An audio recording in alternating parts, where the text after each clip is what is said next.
ఇప్పుడు ఇవన్నీ ఎందుకురా? నా సంతోషాన్ని పంచుకోవడానికి మీరే కదక్క నాకుంది. పైగా మీకు తీసుకునే హక్కు ఉందండి, ఎందుకంటే గ్యారేజ్ కి పెట్టింది మీ పేరేగా.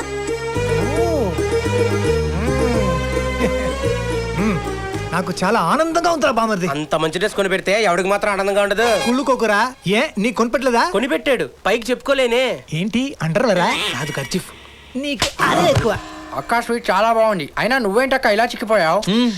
ఏం చేయండిరా, ఈ మధ్య మీ బావగారు సరిగ్గా వంట చేయట్లేదు. అయితే ఓ పని చేద్దాం, బాగుంది మాట్లాడదాం. కరెక్ట్ రా.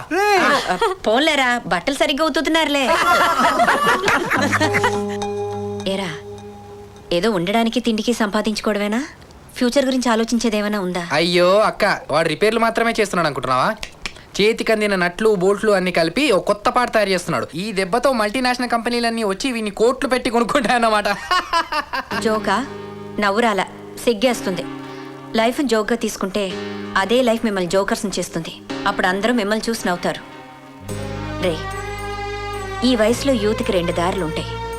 ఒకటి జీవితాన్ని సక్రమమైన దారిలో మలుచుకోవడం, రెండోది ఆ జీవితాన్ని సీరియస్గా తీసుకోకుండా నాశనం చేసుకోవడం.